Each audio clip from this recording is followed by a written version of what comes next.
ప్రజా TV Telugu news.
Doctor B R Ambedkar social welfare educational ఇన్స్టిట్యూట్లో diarrhoea అని తెలిసింది. ఆల్మోస్ట్ 165 పీపుల్ చిల్డ్రన్ బాగా ఎఫెక్ట్ అయ్యారు. కొంతమందికి వామిటింగ్స్, ఎక్కువ మందికి డయేరియాతో బాధపడుతున్నారు. సో నిన్న మధ్యాహ్నం తిన్న ఫుడ్ మళ్ళీ మిగిలిందని ఈరోజు మార్నింగ్ కూడా పెట్టడం వల్ల నిన్న మధ్యాహ్నం నుంచి పిల్లల స్టమక్ పెయిన్, డయేరియాతో ఎఫెక్ట్ అయ్యారు. సో అందరినీ హాస్పిటల్స్కి షిఫ్ట్ చేశాము. ముగ్గురికి కొంచెం కండిషన్ బాగాలేకపోతే, కొంచెం పల్స్ ఫీజిబుల్గా ఉంటే వాళ్ళని నెల్లూరుకి షిఫ్ట్ చేశాము. అక్కడ కూడా ట్రీట్మెంట్ జరుగుతుంది. ఇక్కడ సూలూరుపేట గవర్నమెంట్ హాస్పిటల్లో 12 మంది అడ్మిట్ అయ్యారు. అందరికీ ట్రీట్మెంట్ జరుగుతుంది, ఇంకా కూడా వస్తున్నారు. సో అక్కడ హాస్టల్స్ కూడా విజిట్ చేసి వచ్చాము. అక్కడ శానిటైజేషన్ సరిగ్గా లేదు, లైక్ బాత్రూమ్స్ అంతా అన్హైజీన్గా ఉన్నాయి. అక్కడ అందరికీ ప్రిన్సిపల్కి వాళ్ళకు కూడా చెప్పేసి వచ్చాము. సో తప్పకుండా యాక్షన్ తీసుకొని ఇంకా నుంచి అలా లేకుండా మనం అంతా చేంజ్ చేయడానికి ప్రయత్నిస్తాం.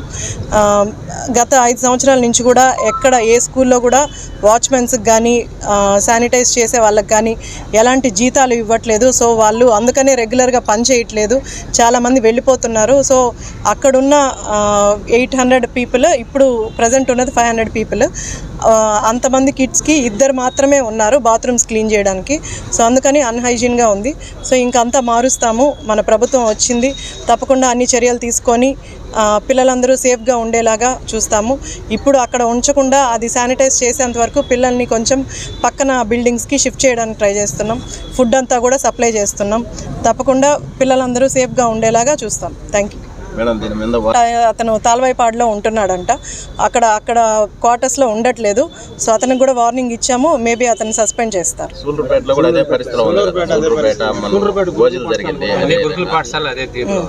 అదే ఇప్పటి వరకు ఎవరు కరెక్ట్గా లేరు. ఇంక నుంచి అంత మారుతుంది, అన్ని మారుస్తాం. Thank you. గారు చెప్పినట్టు గత 5 సంవత్సరాల నుంచి పారిశుద్ధ్య కార్మికులకు కానీ, వాచ్మెన్స్కి కానీ ఈ శానిటైజ్ విషయానికి వస్తే గత ప్రభుత్వం చాలా సులకన భావంతో వ్యవహరించింది. సోషల్ వెల్ఫేర్ హాస్టల్స్ అయితేమి, రెసిడెన్షియల్ స్కూల్స్ అయితేమి. ఒక్కరోజు కూడా ఆనాటి ముఖ్యమంత్రి ఈ సోషల్ వెల్ఫేర్ హాస్టల్లో ఉండే పిల్లల పరిస్థితి ఏమిటి, ఏ విధంగా వాళ్ళకి మెను అందుతుంది, ఏ విధంగా వాళ్ళకి చదువు ఉంది, వాళ్ళ శానిటేషన్ ఏంది, మరి వాళ్ళు పడుకునేది ఎట్లా, ఏ విధంగా ఉన్నాయి అని చెప్పని వాటిని పరిశీలించిన దాఖలాలే లేవు. ఆ వైసీపీ ప్రభుత్వానికి బడుగు బలహీన వర్గాల పిల్లలన్నా దళితులన్నా ఒక చులకన భావం. అవన్నీ నెమరేసుకొని ఈరోజు ఈ గురుకుల పాఠశాలలో ఇంత దారుణమైన పరిస్థితులు జరుగుతున్నాయి. మరి నాయుడుపేటలో కాంట్రాక్టరు సుమారు 22 మంది వర్కర్స్ని శానిటైజ్ చేసేదానికైతేమి, లేదా వాచ్మెన్లు అయితేమి, కూరగాయలు చేసేదానికైతేమి, ఫుడ్ సప్లై చేసేదానికైతే వీటికంతా 22 మంది వర్కర్స్కి కాంట్రాక్టర్ ఏమో డబ్బు తీసుకుంటున్నాడు ప్రభుత్వం నుంచి. మరి అక్కడ ఉండేది ప్రజెంట్ 6 మంది మాత్రమే పనిచేస్తూ ఉన్నారు. ఇది అడిగేవాళ్ళు లేరు, సూపర్వైజ్ చేసేవాళ్ళు లేరు. గత ప్రభుత్వాలు అసలు పట్టించుకోలేదు. ఈ విధంగా ప్రతి గురుకుల పాఠశాలలో అయితేమి, మరి ఇక్కడ social welfare hostel, girls hostel అయితే అమిత దారుణంగా ఉన్నాయి. సూలూరుపేట నియోజకవర్గంలో పిల్లలకి ఒక వర్షానికి వచ్చి విపరీతంగా తడిసిపోతూ ఉన్నారు. పట్టించుకునే ప్రభుత్వాలు లేవు. మునుపు 5 సంవత్సరాలు వైసీపీ ప్రభుత్వం ఉంటే మరి ఏ రోజైనా ఈ హాస్టల్ గురించి, హాస్టల్ నిర్మాణం ఏ విధంగా చేయాలనే బాధ్యత ఎవరూ తీసుకోలేదు. మరి ఈరోజు శాసనసభ్యురాలు విజయశ్రీ గారు అన్ని హాస్టల్స్ కానీ అన్ని రెసిడెన్స్ స్కూళ్ళు కూడా ఒక పథకం ప్రకారం పరిశీలిస్తూ ఉంది. ఇవన్నీ కూడా పరిశీలించి అక్కడ మౌలిక వసతులను ఏర్పాటు చేసేదానికి, స్టాఫ్ని ఏర్పాటు చేసేదానికి, పిల్లలకి మంచి ఫుడ్ ఇచ్చేదానికి, మరి ఇవన్నీ కూడా ముఖ్యమంత్రి గారి దృష్టికి తీసుకొచ్చి ఏం చేయాలో తప్పకుండా చేస్తుందని చెప్పి మాకు పూర్తి నమ్మకం ఉంది.